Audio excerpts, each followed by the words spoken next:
my mind. Oh, all right, let's record this. Oh my God. Seriously, Zoom. All right, ready now? Good to go. Thank you everyone for joining us. This is our second hybrid event. We had a good session last time. We learned a lot. You can see our friends here. So if you're joining us online, welcome. Last time we covered some interesting sessions. Let me share my screen here so I can point at things. So yeah, last time we covered the OpenAI API, but from a no-code perspective. So we had this interesting use cases where we looked at, Python bug fixer, a tweet classifier. Let's see some interesting ones. The code efficiency, that was a good one. Natural language to SQL. This is also a good one. You gave it a structure of your data, your tables, your fields, and you ask it a natural language question and it creates SQL queries for you. So that was a good one. And again, there was no code at all, right? So if you remember, real quick.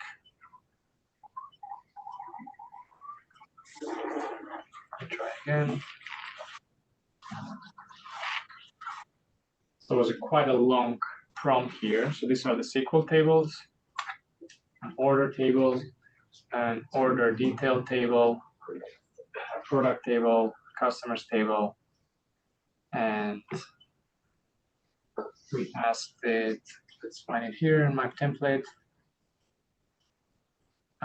Write a SQL query which computes the average total order value for all orders within a time frame for a given day. So I like that because it gave us a good idea of the approach, the query, and then we did even more complicated queries, even more inner joins, nested queries, top products, and so forth. So that was a good one. And I don't know, maybe there is some code here because I had to specify my SQL structure, but all the other ones, like review classifier, not much code. Translation, not much code, or no code at all. Bug fixer, what's help me find a bug here. Explain code, maybe. What does it do? So this is a good one. And today, we're going to talk about a very specific popular application on basically getting to know your custom data a little bit better. So in this case, we'll talk about what is this custom data, but you'll see that as we go through the notebook, it could really be anything, It could be like where you were talking about menus from your perspective. Somebody could be talking about airline code. Somebody else could be talking about law perspective, finance perspective. Really could be anything. And then you can feed it to your model, pre-process it, and then ask questions, interact with it. So let's get right into it. I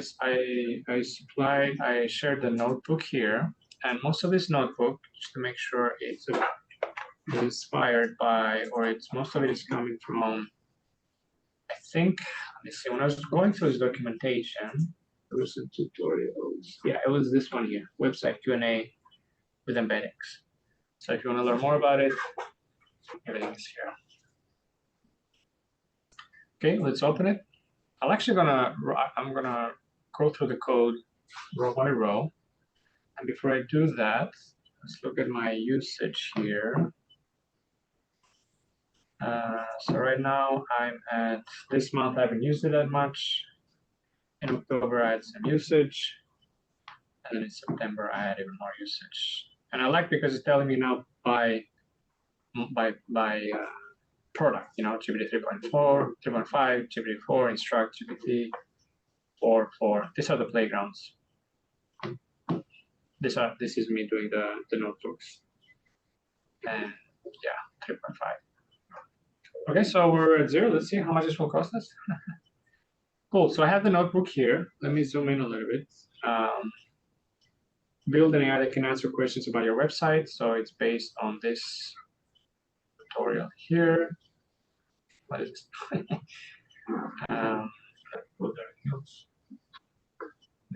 share, an embedding index, and also a web crawler. We're going to use some web crawler for getting this data.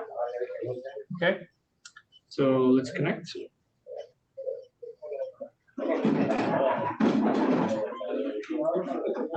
So do you mind closing? Click. Push it. There you go. It's loud. Yeah. So let's look at this repository real quick. What does it do? They change it. Whatever. Okay, fine. I don't know if this will work now because it doesn't exist. Why? Okay. Plenty. I don't run it. I think this is just a web crawler page though. So let's see, maybe in the end, let me go through the notebook and in the end I'll just try and rerun it again. Because I think if I run this part here, this won't work.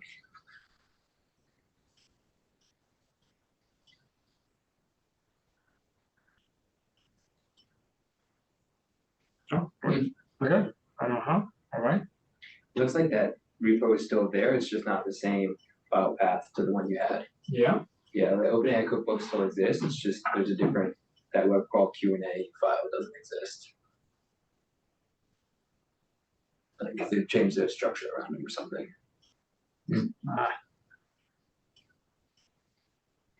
Or maybe it's on an older branch. You think so? Okay. Whatever it is. Okay, it's fine. So let's see. 3, 1, 2, okay, a little bit more.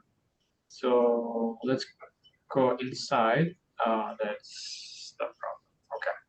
Looks like the structure is different. So then what does it look like? Let me look at my instead of examples maybe.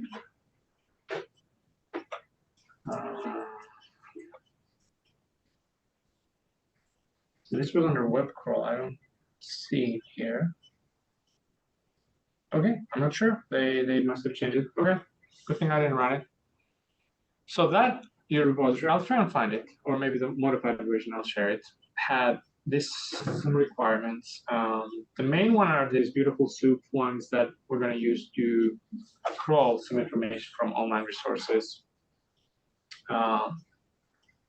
Matplotlib for plotting, okay, OpenAI for using the API. The rest, I don't know, maybe it's too much scikit-learn. I don't think we're going to use scikit-learn. Tick token for using tokenizers and Plug-in face transformers. I guess wrong, yeah. No, we're not going to use any of this. But for some reason, we're going to install it, I guess. All right, there's a lot there. Maybe improvement would be just the main libraries. So install all of them. Some of them had their own requirements. Some of them require me to restart the notebook. Okay, so the web crawler, right? So this is based this is based on Beautiful Soup, as I said. You give it a specific domain, and it will do anything that is part of that domain. So what is the regular expression here? So for Beautiful Soups and collections, HTML parser, libraries here, requests for actually doing the API calls, regular expressions here. So the pattern is HTTP, optional HTTPS, and then / any character repeated as many times as we wish. So the domain is openai.com. The full URL is https://openai.com. So let's take a look at it.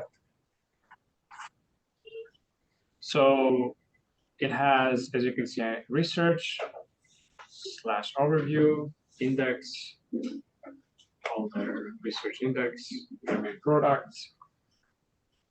You can see that some of them are text heavy, they have some text. Some of them are image heavy. DALL-E, which is the image generation one. And the API, product, models. What do they do? A lot of images, audio. Okay, data privacy, cool. Ownership, who can control your data, comprehensive compliance. I'm just showing you because we will be interacting with this, so I just want you to be familiar with the structure. ChatGPT has its own overview enterprise version, as you know now. If you need enterprise level solutions, which all companies do. And then safety, company, then about, blog, careers, and customer stories. So if you click on the customer story, yeah, I think we're going to look at this one, Morgan Stanley. So how are they using it? Wealth management, so forth. They even have a demo.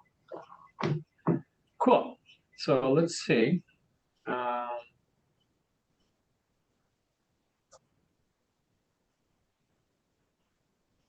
What will happen if I don't need that repo? I'm curious. Can I just break this?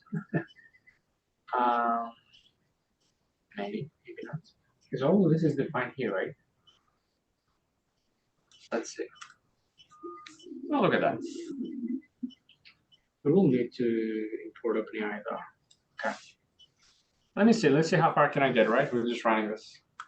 Maybe I don't need that repo at all. So we'll create a class here to handle a little bit of this parsing. Other approaches would be maybe use like an actual library that does the web parsing, and you just supply the domain, and then it just does the scraping for you. So we're gonna create this hyperlink structure here, parser. So a list for all the links, the hyperlinks, and then some other metadata that we might need here. So here we're gonna get this is a method, we're gonna get a URL, we're gonna use requests, we're gonna open it, and if it's not text or HTML, I'm gonna return empty list here, otherwise we'll decode it UTF-8 and add it to our hyperlink parser here. So we'll go through each page, we're gonna parse it, see if it's text or HTML, maybe it's just JSON, maybe it's image, maybe something else. If it's text or HTML, we're gonna decode it, add it to our list. Cool. And this one gets the local domain, this URL. So let's see, what does it do? So this is the main loop for all links in my list. So all links in my list. I will look for my pattern, which is the domain. Because some links, as you're going to web crawl, might direct you outside of your domain, right? In this case, I'm only interested in openai.com/anything. I'm not interested in platform.openai or something else, I want to make sure that I preserve the domain. And yeah, if it's a mail to, I want to maybe not consider that. So basically, I'm going to go over all our links and a bit of cleanup here, making sure that we have a unique list of links. Some links might be repeated, so we're going to set. Okay. And then the crawl, going to run through our URL, a set again, making sure they're unique, the local domain, and then if it's processed, we're going to create a folder here that says processed, and then beautiful soup will actually get us that content that we need. So we need just the text part. So beautiful soup here. Actually, let's look at the Morgan Stanley lights, because what we're talking about is this. This is what we will be looking at. And as you can tell, it's not that user-friendly, right? So Morgan Stanley with management deploys GPT-4 to organize its vast knowledge base. And then where's the actual content? HTML, CSS, more CSS, maybe HTML, beautifier maybe, right? Let's make this pretty to read. Thank you. Look at this. JavaScript, JavaScript, JavaScript. And then different divs, some paddings here. maybe buttons or menus for the actual content. That's what I care about. I used Playwright to Playwright? get, and they have this function called inner HTML. I think it was Yeah. inner HTML. That it just grabs the visual text of the page. Perfect. That's a good one. That's what we're gonna do. I think probably. Yeah. There you go. So there's some later in wealth management. Okay. Knowledge. Okay. Some more audio maybe or text. More text here over a few years. So this is what we're parsing. That's why we have this code here to go through it and just get us the text. If it says something like you need to enable JavaScript, we won't be able to parse that. Cool. And then we're gonna call this crawl full URL. Oh no, why not? Am I missing hyperlink function? Yeah, all right. Okay, hyperlinks. Oh, I think that did. How come? Right. So he's doing OpenAI, residency, research, DALI, clip. I'm gonna click on them, some of them, okay, just so that you can tell it's an actual connecting text and images. I'm gonna click on some random ones as this runs. Some authors, image GPT, jobs, residency announcements, policies, maybe policies. This is a good one. I'll keep it open. If you find an interesting one, let me know, okay? Because we'll be chatting, you know, what are some activities that violate people's privacy? Maybe that could be one query we can ask, right? So what are some financial advices we can give? So users policies, that's a good one. Red team is when you basically break your platform and see how it performs under adversary. We're looking for experts from various fields to elaborate with us in rigorously evaluating and red teaming our AI models. Okay, this looks like an application. Maybe you can ask something about red team. I don't know. Okay, authors. Concrete AI safety problems. What? Concrete Concrete AI. AI? Yes, please. Is this something that you're interested in? Spell it out so I can open it. 5 areas. Safe exploration, robustness and distributional shift, negative side effect, reward hacking, scalable oversight. What is the paper? We, along with researchers from Berkeley and Stanford, are co-authors of today's paper. Okay, concrete problems in the AI safety. Looks like that, guys. Cool. Okay, let's go back. An old one. Yeah. Doesn't matter. You tell me. I'm going to scroll down. Okay. You just tell me when to click. Unsupervised models. I mean, we're going to ask about GPT, right? Come on. Oh, for sure. Okay. Language unsupervised. Okay. Apps. Fellows. Okay, from when I ran this, it took me 7 minutes. Let's see how many minutes it's going to take now. And it had around 1,000 links. Just to get an idea of the scale.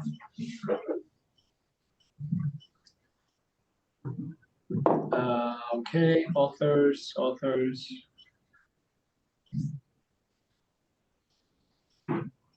I like the customer stories because usually the language there is, much simpler. It's easier to follow. For those who join us online, welcome. If you have any comments, questions, let us know. Feel free to put it in the chat or just unmute yourself. But if there's a link you're interested in, let me know. I'll open it, and then we'll ask questions about that link. Safety standards, did we open that? Oh. Product safety standards. Safety deployment. Our principles. Oh yeah, what are your principles? Minimize harm, build trust, learn and iterate, be a pioneer in trust and safety. Okay, I'm adding this too. Let's keep going.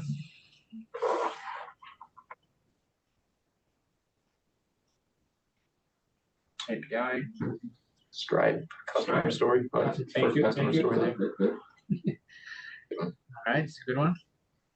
Adding here, leverage distributed forward to streamline user experience and combat fraud.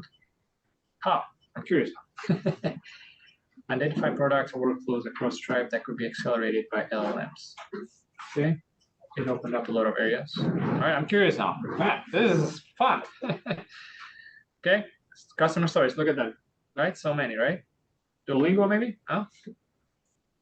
I saw a TED talk from Duolingo's founder. I don't know if you've seen it. It's a really good TED talk. He talks about how he started the product and how he made it.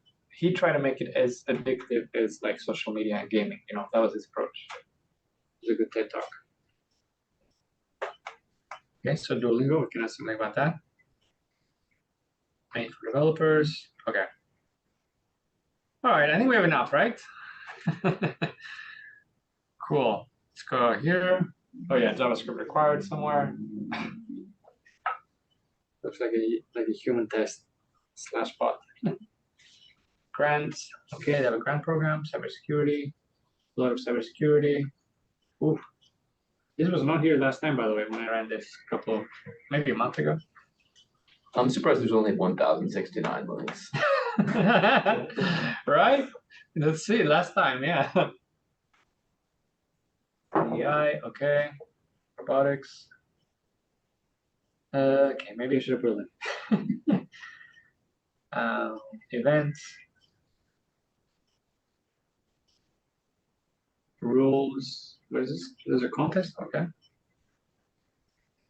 If you ever want to know everything there is about OpenAI, it's happening live right now. Search backend. Okay, these are careers. Okay, pick one, please, that you like, because I like to ask questions about careers. Machine learning engineer. Machine learning engineer, moderation, or no? These are just machine learning. Do the U.S. congressional lead. Congressional lead. There. So. Yeah. Okay. Are you able to parse it for us? You're good. Yeah. I'm just curious. Oh, you're just We curious. both have a lobbyist we're looking for. Okay. Yeah. Let me open it. Come on. Global affairs. All right. About the role, you should try if you're looking for a blend. Established. Yeah. Start this job. Capitol Hill Network. Right here, next door, guys. We're good. Okay, let's pick a technical one though. Maybe moderation. How about that? It's a It was moderation. like they're just trying to find someone to make some laws to prevent other AI companies from coming out. So scalable data management, pipeline, data augmentation, data generation, machine learning engineer, AI safety, large distributed systems. And then we're going to ask questions about Office as well, so keep that in mind. Perks, range. Damn. All right. People are going to apply after this video. San Francisco, cool. Any other one roles we're interested in? Full stack, data infrastructure, software engineers, safety, safety. It's good. Global compensation manager. Privacy, IT support, media, EU policy, backend, data scientist. Speaking of data scientist, who's called data scientist here, most of us. AV, UX changes, SQL, Python, quantitative role, NLP. Okay. All right. I think we're good. Thank you. Okay. DALI, more roles, more careers. Okay. All right. Getting there. Maybe you could ask it like, what's the proportion of like It's a microscope. He's go up. Microsoft. Yeah. It's a microscope. What's that? Sorry to add another I'm thing. not going to open it, but we can ask it. What is it? Alright. I'm just, I'm actually curious. yeah, what is this? Visualizations of every significant layer and neuron. Oh, this is like neural network visualization. Total interesting. organisms. The world, guys. It's trippy. You asked something about proportions, like what is proportion of like research links? Just after like the first I don't- research blog like careers. Sure, that's more like a data analytics. Yeah, it's from what I've seen, you'll see it's really good at giving you answers if the content is any of the links. What you're asking is like aggregate kind of questions. I don't think it's really good at that, but that doesn't mean it can get there. You just need to guide it. All right. Cool. If I stop it, I'm curious. So you have to look at the code and see if you still have it. Yeah. You can also So always just like go on further and let it finish, and then we can run while it comes back. there you go. Finished. Thank you. 9 minutes. Instead of 8. So are you ready? So under this, I had a processed link. Okay. And under processed is where I had. Maybe I shouldn't have opened. I'm doing this on cloud, by the way. Okay, 1,103, a little bit more. Fine, I don't think I'll be able to open this. But you'll get to see what that content looks like, hopefully. So, what we're gonna do, we're gonna do a little bit of cleaning, right? Because as you can imagine, a lot of HTML. So just replacing new lines with space, multiple new lines maybe with space, multiple spaces with one space, so forth. So it's a new line. And then what we're going to do is actually going to do this in memory. And a lot of modern applications, they use like a database to store these files. This tutorial just picked the simplest structure, which is CSV. So all these files are stored actually if this link opens. Maybe can I do an ls here? Let me see.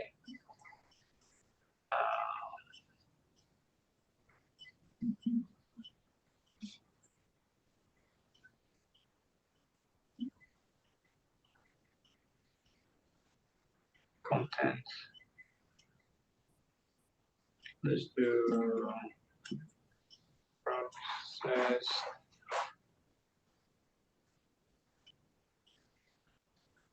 Big. Oh. Content. You need a period / in the front. No, it's For the code directory. Oh, I guess I need to put Nothing. content. I guess I need to give the full path.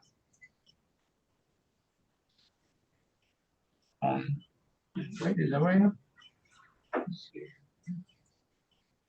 Oh, slash content. Slash. Seriously? Okay. No, too big or too small or what happened? maybe dash A, There's a lot of things in it. like dash A after the ls. I think it's empty. But that's just No, right. Where are the, No, yeah, it's empty. where are the files? They're in the Yeah, text no. file. Are they in the text file? Yes. Oh, that's right. Sorry. We haven't processed them yet. Sorry, this is empty. My bad. They're under openai.com. Yeah, we haven't like embedded them. I see. So ready? So there you go. So for each domain, we get the text and we save it as something.txt. Let's see if I can open it. Can I open it? Oh, no. Try to do everything in the cloud here, as you can tell. So what is this? This is after stripping all the HTML. This is what remains. Navigation, privacy, ChatGPT, one long line of text. ChatGPT, our work is to create safe and beneficial AI. As you can see though, I'm getting a little bit of dates. I'm getting a little bit of metadata here. I'm getting a little bit of, trademarks. So it's not the cleanest of the cleanest. That's because we're parsing it from a web source. In our case, we'd go to our content management system on our website. We'll literally just get the text and just fit it here. But I'm going to show you that even with this really not that clean data, we can still do something with it. So you can see authors, topics, Let's pick another one. Let me open a couple more. Now available, impact. So these are the 1,000 links that we opened.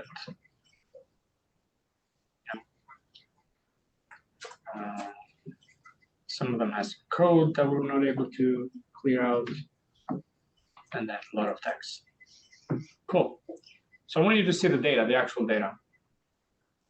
So we did the new lines. What we're gonna do now is maybe do a little bit more cleanup. So let's see. So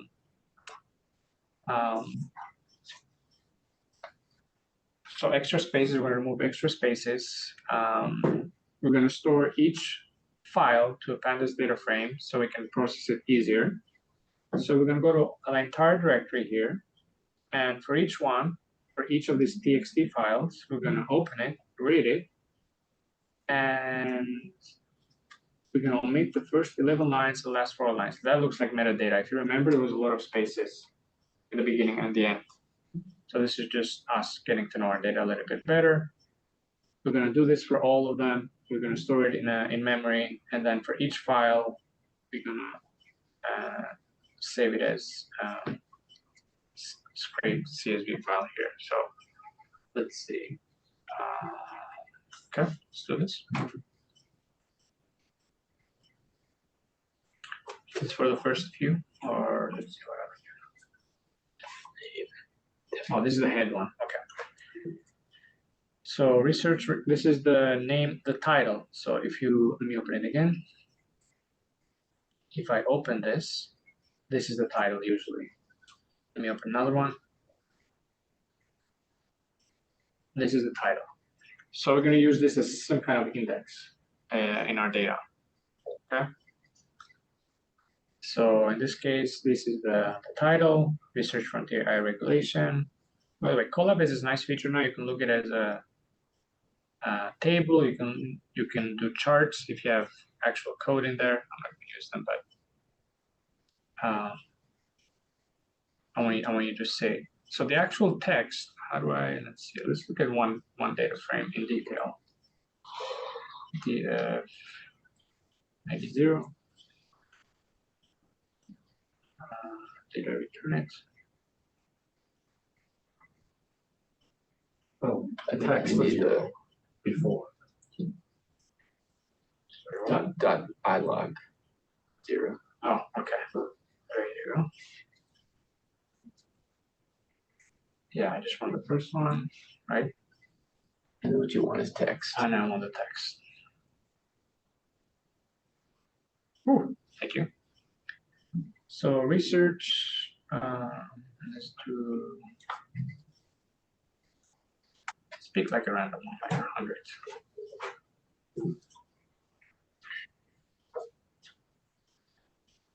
OpenAI 5 Rapid. So what is this? This is, where is the text? Click links to the OpenAI 5. Our team of 5 neural networks called OpenAI 5 started to defeat amateur human teams at Dota, June 25th. Okay, keep scrolling. This is the entire text. So you see it's not in the best format, right? There's some special codes here, some special characters, but this is the entire text in one of the 1,000 links. Cool. All right, we're gonna need this tokenizer.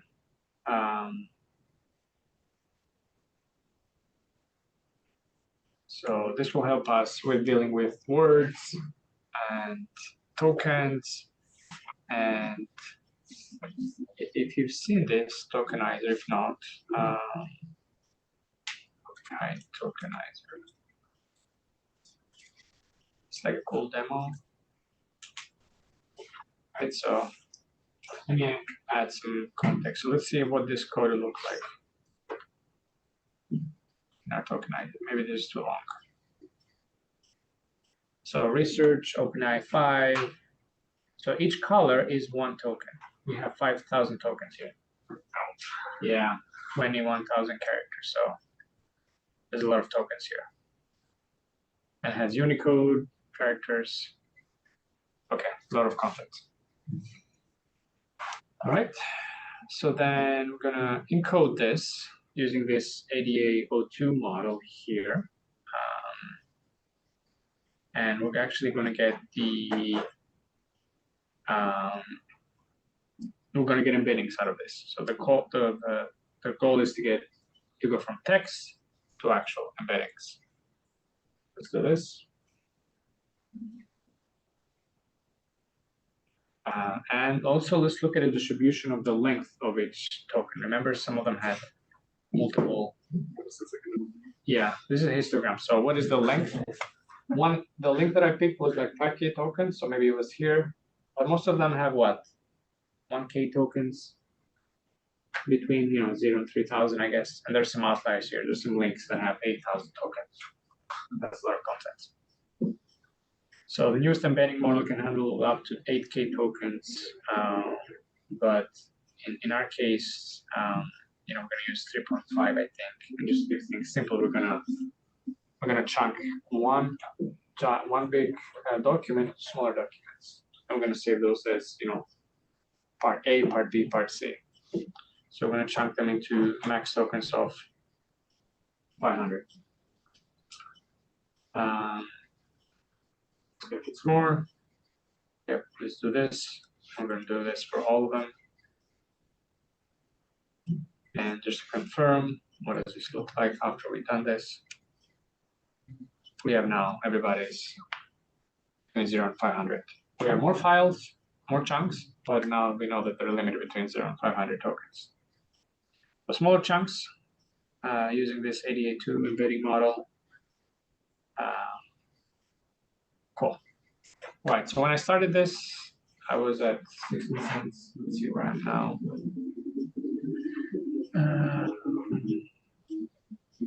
I have it open? No. Platform. I don't think I use it yet, right? I haven't used an API yet, so we're good. Oh, maybe the embeddings. Maybe the embeddings. It says data maybe later. Oh, but that was the library, so no. I think so far I haven't used the API yet because I haven't loaded the API keys, so we're good. All right, this was usage. There we go. Let's install OpenAI. Import it. This one I need a key, and let me go ahead and create one right now. Create a new secret key. Delay is on. So, okay. Copy it. And the way I've done it is input it here. Well, I'll delete this after this demo, but just to show you how easy it is to create a key. And then, sorry, that was not the embedding, that was a tokenizer. We broke our code into chunks, but it's still text. This text embedding ADA2 is good for embedding text into vectors. So a new improved embedding model, more capable, cost-effective, and simpler to use. So you give it text, you get a vector. Let's see what are the specs here. Still don't understand this. This is the beauty of it, right? Yeah, this embedding model, yeah. So you give it text, right? Yeah, you get a vector, yeah. But the vector has some meaning behind it. So the performances of different models here. Okay, some limitations and some examples of how the companies are using it. Okay. This is for okay, product documentation. There you go. So you can use it for search, for clustering. We'll use it for search in our case. Embedding models. There we go. I'm going to use this guy. Okay. Let's go back. And now we're going to convert. Remember from text, this was the header, and we had text. Now we're actually going to get embedding using this ADA002 model. This Took 8 minutes last time. some time to run, yeah. And this cost me what? A few cents, 3 cents maybe? Yeah. So it's not that expensive. What is the any questions, comments so far? So when you get vectors, so this is generating vectors, right? Yes, generating vectors, yeah. And then how do you get we still had CSV before this, we're trying to convert CSV into vectors? Yeah, so you're gonna see here now under process an embedding.csv file, which I'll download, and you'll see now. Actually, let's look at the script.csv first. Does that have all the pages? Yes, it does have all 1,000 links. Thank you. All the content? All there's gonna be a separate row for each chunk. I see, Let me right? share I'm sharing just my browser. Let me share my entire screen real quick. Okay. Are you ready? Are you ready? This is our database, guys. Yeah. Let's make it a little bit bigger so we can read. This is scraped. This is scraped. So it has what? This is gonna be one row for each. Page. 1102. So one row for each page. This is the title of the page that we web scrape, and this is the content. Let's make this a little. Apparently, some pages are long enough to wrap onto another line, like so. Oh yeah. I'm not sure if that's wrapping though, because that's a new I think row. it's just a line for us, they probably didn't get rid of that. I think Yeah, it's probably wrapping. I don't know. Maybe it's too long. No, because it's adding it as an actual row. Let's look at this like That's for the this. 20. There you go. And let's look at our guy who's maybe rapping or we're not sure. This guy. Oh yeah, But it could be that there's some character that is making it breaking. new line. Yeah. It's not the cleanest, right? I think that's Excel breaking though. It's not the CSV that's broken. So, I think it's Excel that's oh, breaking. Excel, yeah, maybe Excel is displaying it this way. So the CSV is still clean. Probably. Yeah. Okay. So you get to see it. All right. I just wanted to show you how it looks like.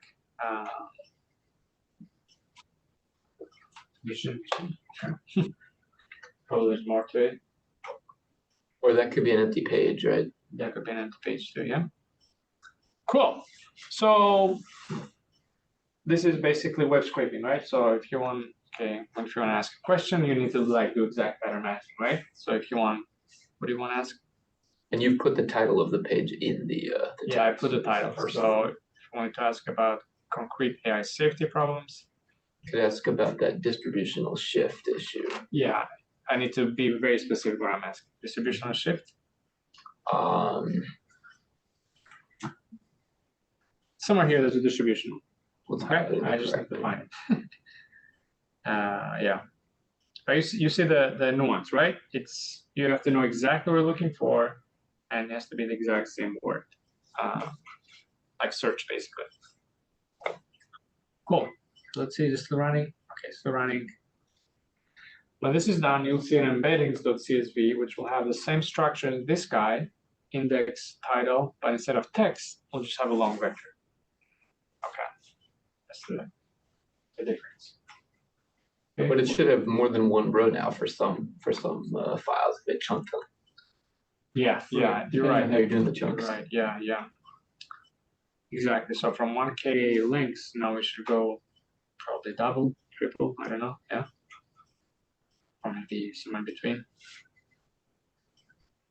Yeah. Okay, a few more minutes. We're 4 minutes in. Any other comments, questions since we're here? But this is the meat, right? This is the part of the conversion here. George, I missed what you were doing with the clustering. I didn't do any clustering. I was just saying how embeddings are used. So embeddings can be used. Oh, so it's just an option, but you didn't do it. Yeah. So how do you use them? So right now I just have text. I'm converting it to embeddings. But what can you do with those embeddings? You can use them for search, which we're going to use now. You can use them for clustering, like if you do some kind of dimensionality reduction. We've done this in the past. Can you cluster them into maybe, yeah, can you cluster them into the categories of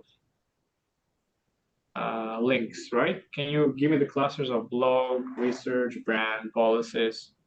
Well, that's often used for search navigation, right? Yeah, yeah. Can you basically kind of reconstruct the structure of the website or the domain? That would be one example of clustering. Recommendations, maybe if I'm looking for GPT 3.5, if I search for that, can you give me similar items, right? Maybe give me GPT 3.4. Maybe something as an outlier, anomaly detection, classification, and so forth. We've done this in traditional ML, right? Let's say you have like Yelp reviews or movie reviews, you have text, you embed it, you have labels, supervised learning, and then you have the positive reviews on one side, the negative reviews on the other side. And we'll use vectors and cosine distance for search here. Very, very simple. Nothing groundbreaking here. Gotcha. Yeah, good question. 6 minutes, 2 more minutes.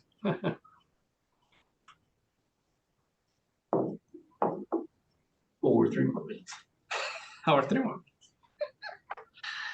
Okay. Let's see where we are. Completed in 7 minutes, 42 last time. Okay, 1 more minute. Then let's go to the next one since we're here. How are we going to use them, right? So we need to create this simple question and answer system. So we need to take the user question. We need to create embedding of it. So everything needs to live in the embedding world, right? So we have the content. We have the embedding world here. We embedded them. Now we have a user question. We need to embed it. And now in this embedding space, we need to figure out, okay, what do I do with this embedding? How do I find my answer in this large embedded cloud world? So we're going to use NumPy. We're going to use embedding utils here to do distances. But as you'll see, these large language models are trained so well that the meaning in my question, if I look for similar vectors near it, they're positioned in a way that they're close to each other. So if I ask, what is your mission? There are multiple vectors, meaning multiple websites under OpenAI.com that maybe talk about mission, but there's one dedicated one that says our mission is to create beneficial AGI for all mankind. So maybe that's the closest. And that's what we're going to retrieve. We're going to retrieve the closest one. We can retrieve maybe the top 3 if you want, the top 5 if you want. It's basically like ranking. You can have maybe your own logic on top of that that says, okay, give me the top 3, and maybe I review all 3, and then I give you some kind of aggregated answer. Or you can say, I just want the top 1, and my answer will be based on the top 1. No, actually, searching that space can be difficult. Maybe that's right. Usually, you'll do some kind of a vector database, and you don't get an exact answer. You're not going to get the optimal answer always, but you'll get vectors that are close. Close? Because it's hard to do search in this multiple dimensional space. I mean, the only way to do it and be sure, it's hard to optimize. Yeah. In this, You have to search. You have to compute the distance with every single one, right? So you do heuristics, I guess. Is that what you do? Yeah. Typically, a solution that I've seen a lot is they'll create a vector database, and they'll say you create some boxes basically, and you figure out in each of those boxes volumes in this really high dimensional space, right? You're looking at a 512 or whatever dimensional space. You'll say like this surface or this volume in here is some box, some other box here. You tessellate the whole thing, and then you assign each of the links and say like which one does it go in. And then when you search a query, then you say, okay, just look at the ones in the same box as the query, right? So if the query is right next to the edge of a box, then maybe it's gonna get the wrong answer, but it'll get something in the box. That is the idea. It's almost like clustering, I want to say, right? Yeah, you're grouping them into. You're making the problem feasible, because instead of computing the distance with every single one, you're just saying, okay, let's just look at the ones in the neighborhood. We already know we can do that in like a one time or a linear time, because we only do it once per thing. Cool. You don't have to do them pairwise. So yeah, we don't have to do it. This distance is from embeddings. If you're curious, you can check it out. That does it for us. So maybe that's some kind of heuristic in the back end. So we're going to take this embeddings now, CSV. Okay. And actually, we're going to convert it. Before I convert it, let me download it again. Oof. It's doing it. And then one more thing we're going to do is actually we're going to store this as numpy arrays because it's easier for us to work with them in Python as numpy arrays instead of just floats. So just to optimize a little bit the search here, the data format. If we have a vector database, we don't have to worry about all this. This is just us, working with very basic tools. Okay. So this was the text version. Okay. This is the embedding version. Okay. Like it wrapped each line. Yeah. I don't even know if this was the first one. Research. Okay. Number of tokens. It tells you how many tokens it has. 446. It should be between 0 and 500, right? Yep. This one. This one. This one. This one. So let's look at a full embedding here. It's not telling us what file it came from or what link it came from, though. No, but that's where you can add your own metadata here. It just tells you the index and the title. Mm-hmm. Yeah. But you can see that it's doing more than one for that first one. Oh yeah, because it chunked it. So at this point, yeah. At this point, Some of them are going to start with the titles, and some yeah, of them. the notion of a web page is kind of lost because we have chunks at this point. So sub pages maybe. Mm-hmm. And let's see how many, right? Okay. It should be about half the number of rows. So 2,800. Well, it says 2,800, Yeah, but it's 2,809. 5K rows. So Because each one's split into two. yeah, I wouldn't trust this. Yeah, so 5K, right? Went from 1K to 5K. No, it went from 1K to 2.8K. Oh, because it's wrapped? Is that what it's saying? Yeah. Oh, got it. Like it's taking part of the embedding and putting it on the first column or the first row. And then, This is Excel telling me Yep. that this wrapped content. So 1K to 2.8K. Okay, almost tripled, right? Cool. And then let's save this. Did I run this? All right. As numpy array. So I have a column in my data frame called scrape. Now I have another one called embeddings, and that embeddings I'm going to create it. I'm going to evaluate it as a numpy array. And yeah, tokens. And then the question, right? So now we need to worry about the question. So we need to convert it to an embedding, and we need to use some kind of search metric or method. In this case, we're going to use the cosine distance from our user question to this 3K entries database. So we'll take our question, we'll take our in-memory database, just data frame. This is something that we're going to use in terms of like output. And let's see how we do this. So to create the question, we'll use the OpenAI embedding endpoint, and we'll use this text embedding ADA02. It's very important that you use the same embedding as the one that you embedded your data, right? Because if I embed them with ADA02, but the question is embedded with, I don't know, ADA01, it's not going to work well. They don't speak the same language, I would say, right? So make sure to use the same one. My question in all these events that I've been attending is how important is this embedding choice? Like, do you try different ones?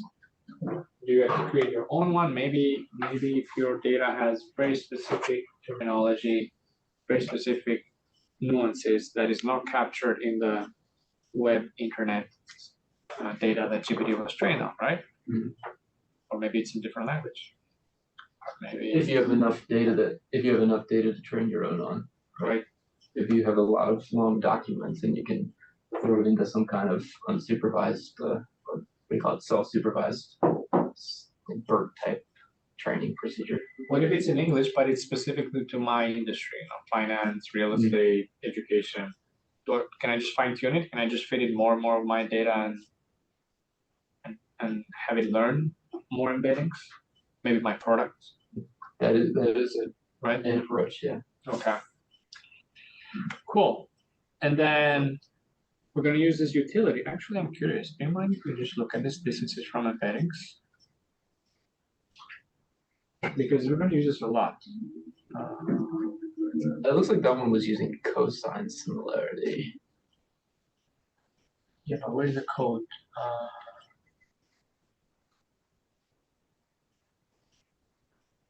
Or is this is not open source, right? So maybe there's no code. Oh yeah.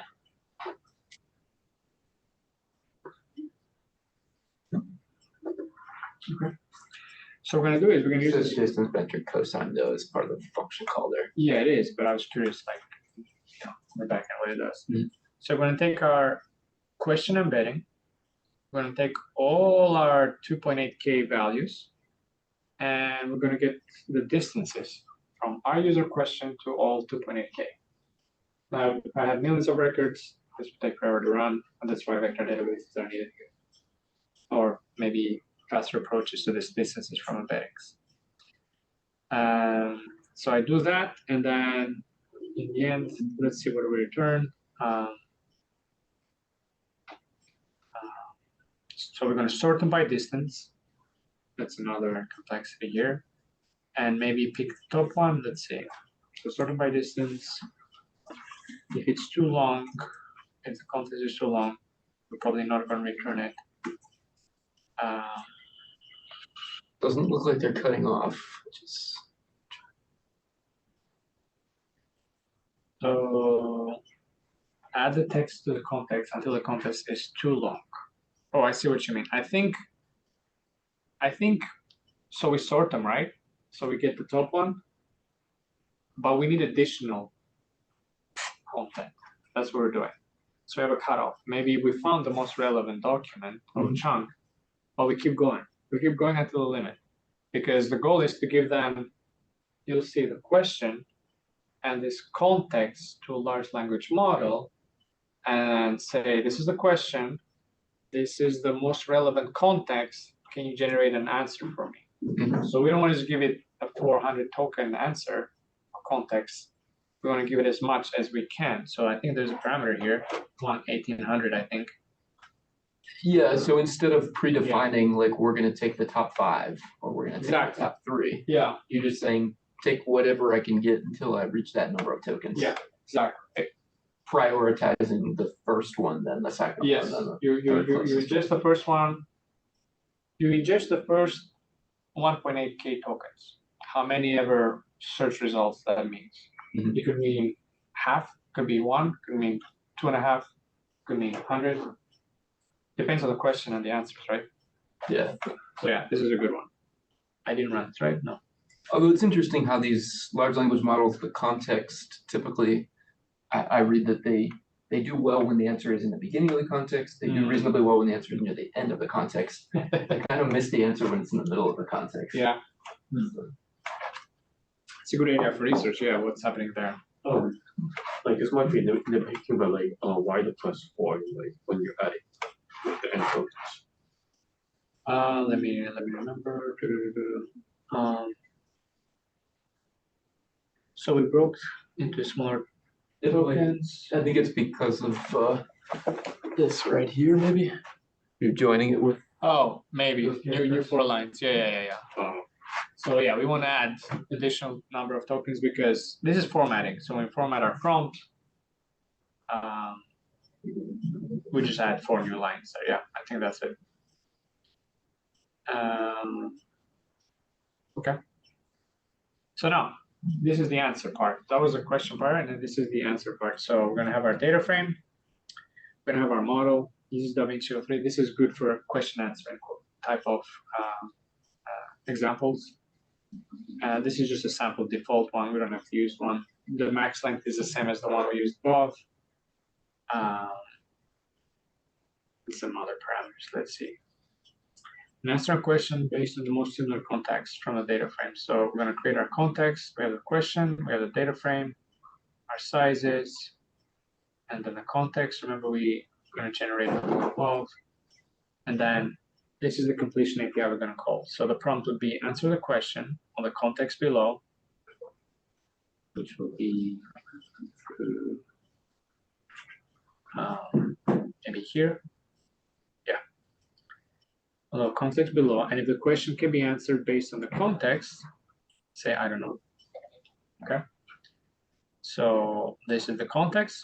We've done this in previous sessions. We had our context, based on this knowledge, this context. What is the question? The question is the user question. And give me the answer. So a little bit of formatting, I would say. Temperature 0, we don't want any creativity here. The model, top 1, just give me one answer. Yeah, the answer.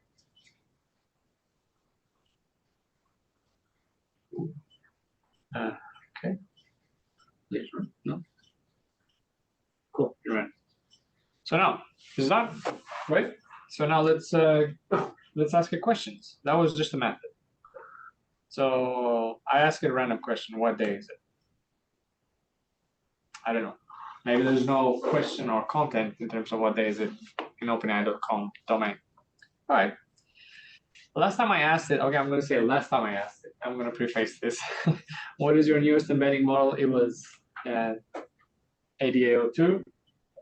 It's still 8802. Okay, we're not that far. Cool. I'm going to ask some more, and then we're going to open it up, okay? What is ChatGPT? It's a conversational AI that you can chat with, answer follow-up questions, and challenge incorrect assumptions. You saw my previous answer was longer, right? So anything that you see that's already run, it means it's the previous question. I saw this in the default. Am I allowed to publish model outputs to Twitter without a human review? I don't know why it's not able to answer that, or last time it was not able to answer that. Oh, look at that. Last time it was not able to. I don't know. Maybe they added it.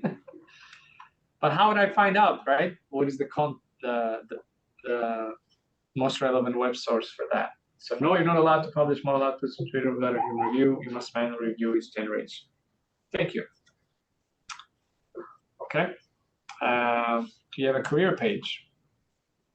Yes, there's a career page. Do you have any open roles? What are they? Yes, we have many open roles. What are some open roles in your career page? We have oh my God, look at this. It got much better. You saw it previously, right? Okay, I'm going to stop here. I'm going to show you the previous answer and the new answer. We have roles for HR, recruiting, people operations, data infrastructure engineering, and AI research and deployment. Okay, last time I asked about a solution architect, it gave me this answer, okay? And let me ask about the new one. Actually, I cannot ask about the new one. I read the list. Can't ask about what? A new job description. I need both the old answer and the new answer. Okay, let me find the solution architect. You just copy the code and keep it, or just do it below it. But no, I cannot go back in time. Here we go. I have the link for solution architect. Looks like I reviewed it. Oh, web.archive.org. No, it's here. I don't think they changed it.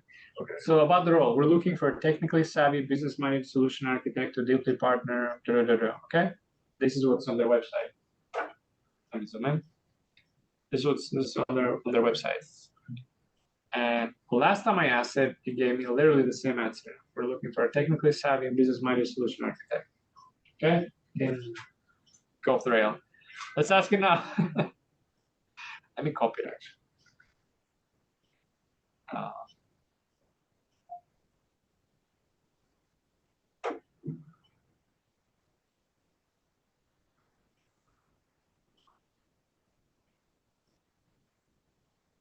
I notice it does pretty well for, like, it can see through typos there, like description doesn't have an I in the middle. Oh yeah? Look at that. Look at that. Thank you for catching my typo. And it answers just fine. Ah, okay, I'll correct it for you. So is the answer the same though? The job description for a solution architect, damn, it's different. It's the deep embed with our most strategic platform customers serving as a technical float partner. Oh man, look at that. Whereas previous, the webpage itself says we are looking for a technically. That's what it said. Yeah. Is to deeply embed with ours. Okay, so there is some like rephrasing, I guess. Okay, what else? They will proactively provide guidance to our customers how to maximize business impact. Did we have that before? Novel, creative, serving critical partner, high fidelity feedback. Okay. In the prompt above, are you asking for a specific length of answer? Say like limit your response to 200 words or something? Yes, I think so. Let's see. I had a max length for the context. Answer the question based on the context. If the question can't be answered, say I don't know. So I don't think there's any request to minimize the length of answers. It looked like that new answer was kind of long. What about this max tokens 150 here? Max tokens. Oh, that's pretty low. Actually, it had a max length of 100 on that initial. Let's look at this, right? Let's look at documentation real quick.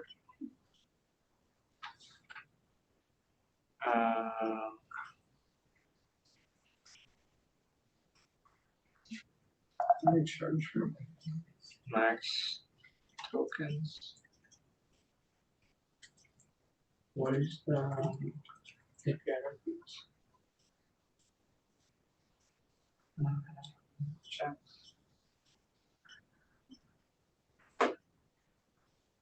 Check completion object. The total length of input and generated token is limited by the model's context. So this is the generated. So yeah, we'll limit it to 150. Cool. So slightly different one. In which cities? Last time I asked it, you didn't know which cities are your open roles offered. Okay, still doesn't know. Whew. Any remote work? Doesn't know. And then I asked about a specific city. Last time it says yes. This role. So it's still in that role, you think, right? Maybe. Oh. In that context. But how do I make it forget? Zoom out.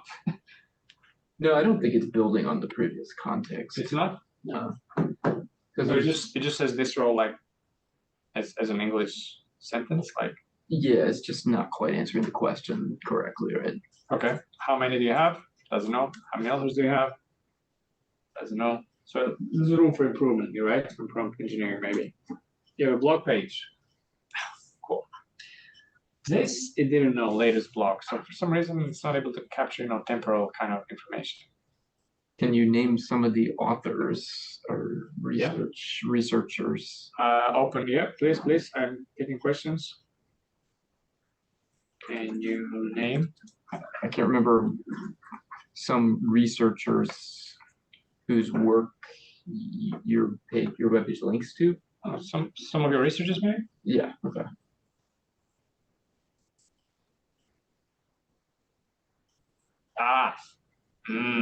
Okay. Can you give me some sample blogs on your blog page?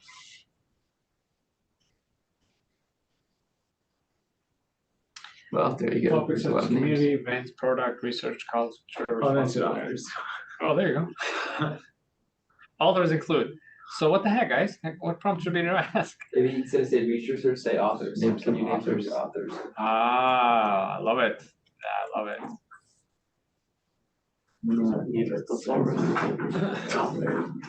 Okay. Do you have to get more specific and be like, can you name some of your authors from the blog page?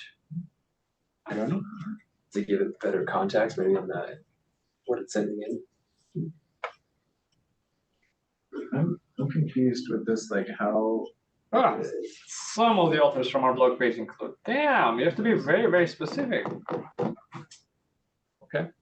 I wonder if actually, if you were to remove that like we did before, can you name some of the authors and you change the context so it's not the first, whatever 5 most relevant or 500 characters or whatever that max length was, and you give it more context if it makes it more accurate or not. So like ask another question and then go back to the user? Well, no, you have to change the model higher up, I think. Oh, change the If you don't model. have to do now, I'm just saying like in theory, I wonder if. Different models here will give you different answers. Okay.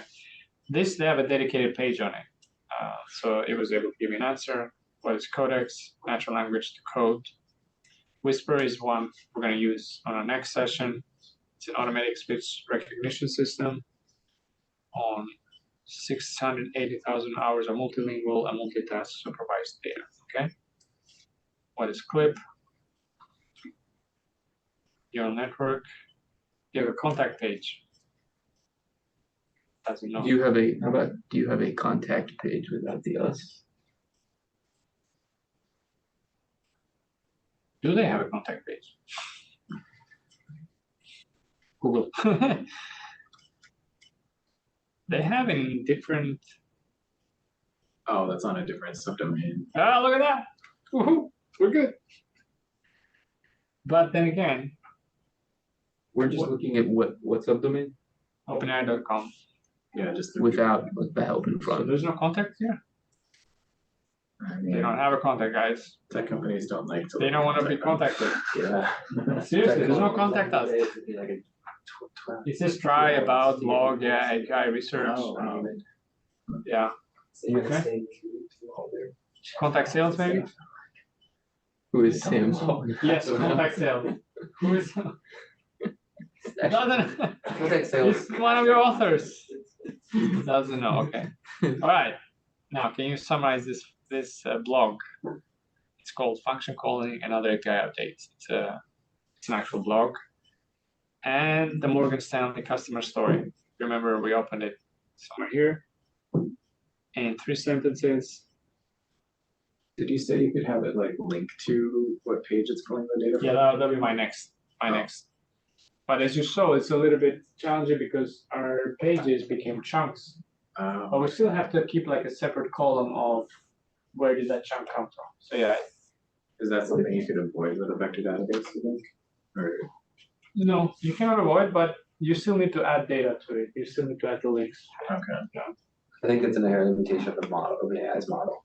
They only allow a certain amount of characters per embedding, right? Wasn't that the limit? It was Yeah, that- they have a length. Yeah. Like what is pricing structure? It's able to answer the pricing structure. But I think the reason we can't get the links right now is because we didn't save that We didn't say that. data. Yeah. If We you look, can't tell which one of the yeah.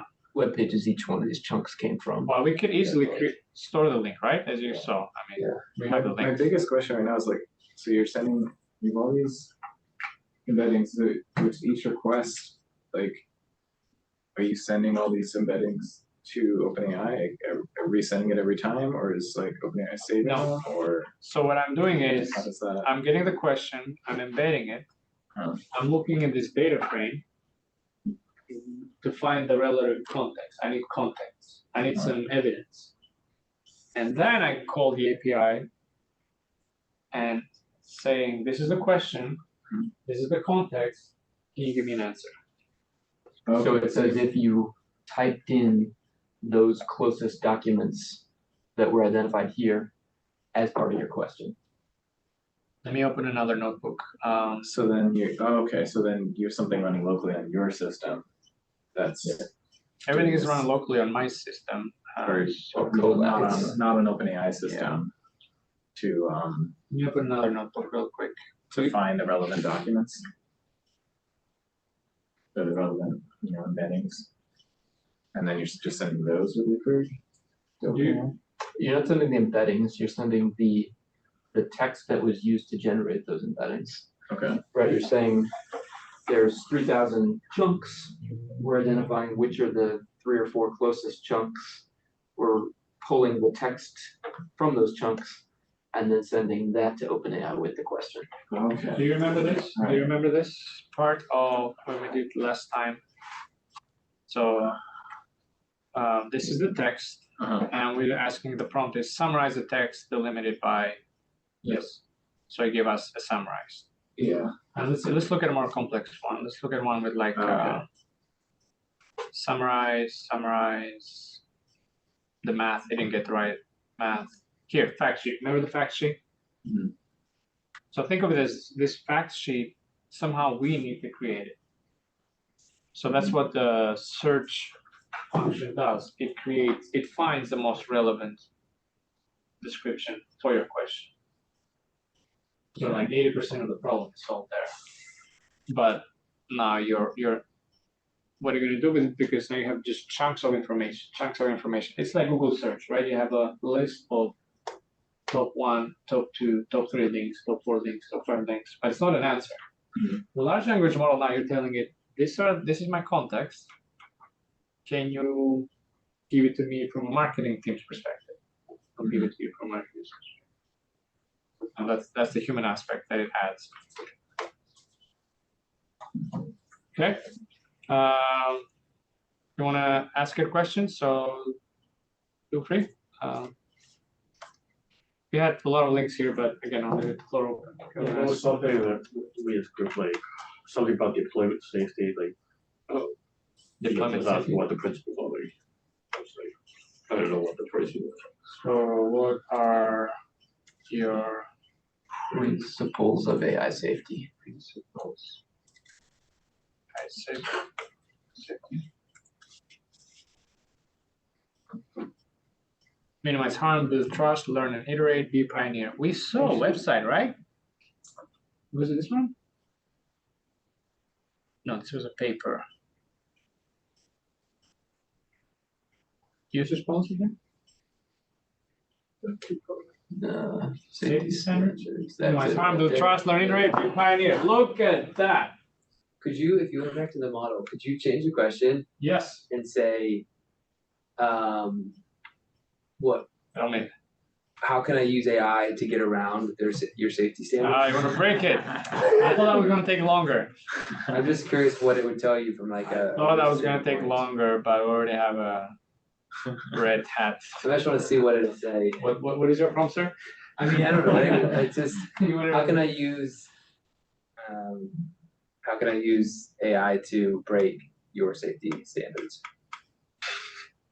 Okay, I like it. I wonder if it has the same safeguards that like ChatGPT has built in. Probably does. Because you're just asking if it was like a creation. Yeah. Well, it seems like it's a different. Doesn't know. Can I? It's like it's not using this. So this doesn't. Oh, that's a good point. 3.5 or 4 does it? This It's using uses its own model, like the embeddings. similar to 3.5. It's It's like its own the embeddings model. no, it's this guy separate. here, Da Vinci. Next Da Vinci 3. Which of your safety principles are you willing to negotiate? Oh my God, sounds like a die-hard question. Okay. I need a speech-to-text converter here. It'll come next week. Exactly. Which of your? Safety principles are you willing to negotiate on? I like how you're approaching this. You know, It's It's just gonna say I don't know. but think about what we're doing, right? We're asking a question, we're going to our embedding space, and then we're asking the LLM.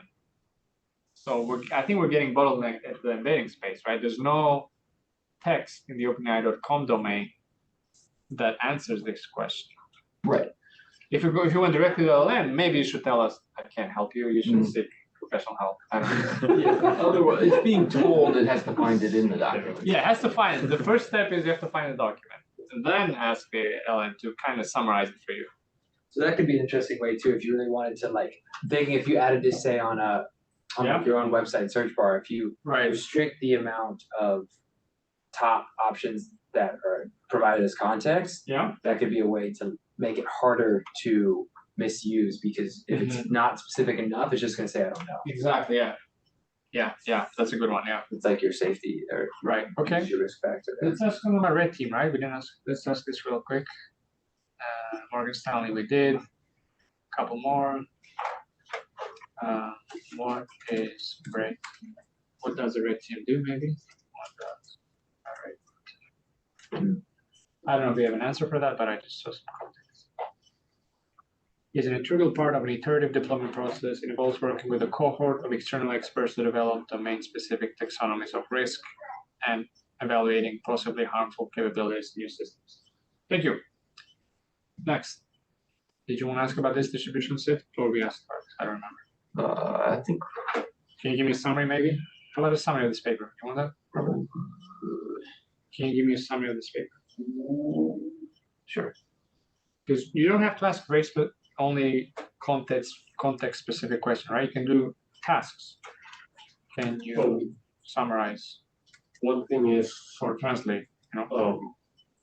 so based on that summary, like that, there's some like bullet text which you can make out in the HTML source code. Can it like pick out summaries based on like the bold element from like the HTML?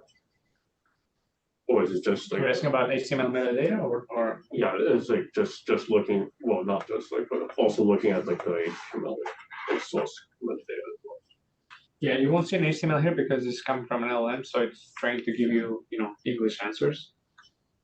But if you ask No, I about mean, the prompt, like, if can it see what is bold in like the what is bolded bold? in like the HTML source code and I mean- give a summary based on that. No, because they stripped out the HTML, but yeah, I guess so, suppose you yeah. could. Yeah, you could if you can maintain that metadata in your bold. Right. All right. So is this a good summary? Research problems around ensuring that modern machine learning systems operate as intended. 5 areas: safe exploration, robustness, distributional shift, negative side effects, reward hacking, wire. Okay. No? Did it say scalable oversight? And scale oversight. Okay, thank you. Cool. Next, what was this? It's okay, we can skip this. Usage policies. What are usage policies, maybe?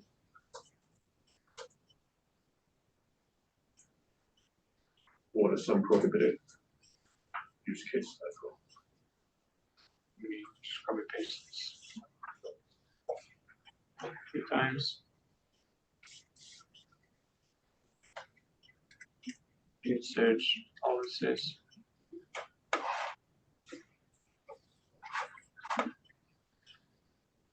We don't allow the use of our models for illegal activity, abuse, or any content of harm.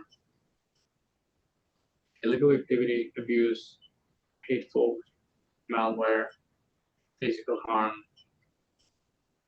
Okay, this is a high level. Okay, I got that right. Let's go to the next one. We answered this one. What is this? Stripe. You want to know the stripe of the customer story summary? Mhm. Yeah.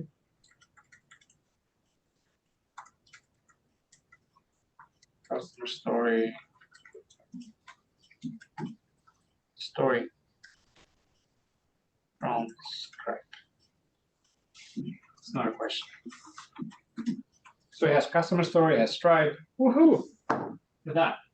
They leverage GPT-4 to improve their user experience and combat fraud. They asked 100 employees to dream up features and functionality for the payment platform using GPT-4 and provide the right type of support, scan websites, deliver summaries, answer support questions, detect fraud.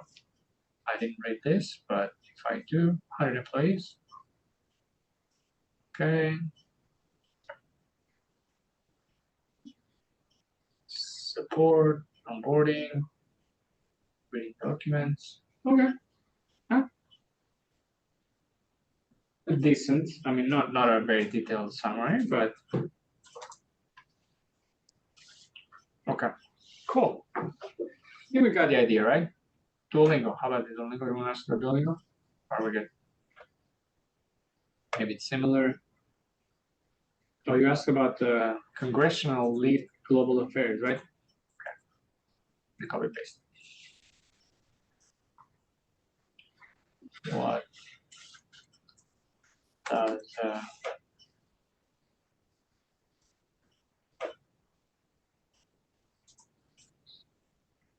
What does the job require?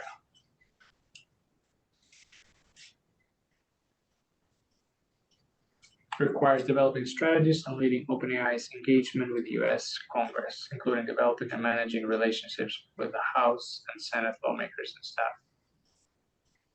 Okay. Let's find it here. Engagement with the Congress, House, Senate, lawmakers and staff. Okay, maybe something specific. Maybe Looking for wait, established Capitol Hill network. yeah. No, I cannot. That's not something catchy. Maybe what are your benefits, perks for? What are your benefits for this? Maybe. What percentage are you matching the 401k? Ooh. For the job or role, what percentage are you matching the 401k? What was it? 4? Yeah, 4. Good. Get that, Robert. Okay. I think you gave us a lot of good data, right? Okay, moderation, product, source microscope. Okay, cool. So you saw it, right? A lot of, oh, one last thing, let's see how much it cost us to do this. So when I did this, it was like $1 something. Okay, usage. Oof. $1.25, sir. See, Enough? To Over the budget? Ooh, inflation. you're fired. What? You're way over budget. What do you mean? What was the budget? You're over inflation. Oh, inflation? We're already on the second. It of looks November. like we're in a Yeah, based on central time zone or something, right? no, UTC. UTC, so we use it 2 days. But I like it tells you what model it's using, Instruct GPT and embedding models. So I guess the text DaVinci is Instruct GPT. This takes some time. Like if I leave it 5 more minutes, this might become 127, you know. It's not real time. It takes like a few minutes for this. So but then, yeah, that's pretty much it. And then you go to your API keys, the one that you just use, and you just revoke it, and boom. Nobody can use your key anymore, so you don't get charged. Oh, that's it. I know we're left here. Very few of us, but yeah, I hope this was helpful. And I hope you enjoyed it. You get to know the nuances, and all based on 2CSV5. All right. So then you can build on top of it with fancier tools. You can even do MySQL. I mean, you can even do. I mean, now there are dedicated vector databases for storing vectors. But So PG vector Postgres. yeah, I mean, I check that out. you don't have to go fancy. You don't have to buy a dedicated one. You just use a regular one. Yeah. Okay. Thank you, those for joining us online. You had to hop off. I understand. Okay. Cool. All right. So this was this one, and next week I'm gonna go back here. So the recording will be posted. Next one we have a similar approach where the input is not web data, it's audio. So we're gonna look at audio, and as you can imagine, it could be like video, but we just take the audio track. We're gonna transcribe it, and then get to ask all kinds of cool questions. So think of it as you went to a meeting, or you missed it, or it happened a month ago. What was the point of that meeting? Can you transcribe it? You know, what was the insights? Who was involved? Was I needed in that meeting? You know, what was my key takeaway? And you get that.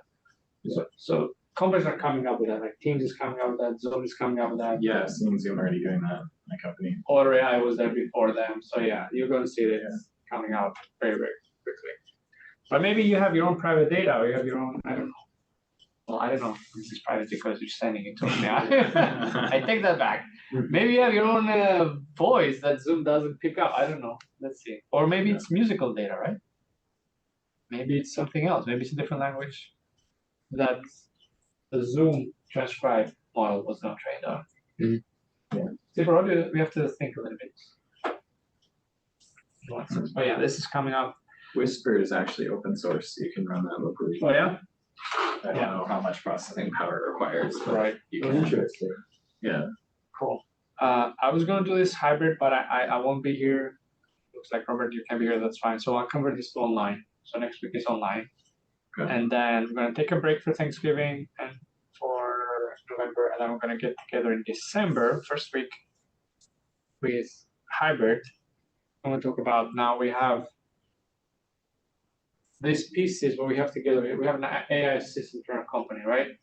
But our company, maybe we had a little bit of structure in the sense that our company has a marketing team, has a communications team, has an advocacy team, has an IT team, and maybe we build specific assistants for each department. And then maybe we can ask our global company bot or assistant, hey, how many departments do we have? Good. I'd like to open a ticket for my broken laptop. Oh, that's a question for the IT team. Let me redirect you there. Like, it's more structured. So that's the goal for the December one. Yeah. And it's based on this building systems with a chat API course. So this was really, really, really interesting. And then after that, we're gonna look for some hands-on project, like a cool project to do. Could be on Notebook. So this systems, what is this again? I mean, I know you have your different systems like IT, or this is like you'd set up some sort of structure that this operates within. Yeah, you have multiple It's like a directed assistants. flow. Yeah, process directed with flow. plugs in. Exactly. Yeah. So, cool. So I'll post this recording. I'll stop sharing here. Thank you for joining us online and recording.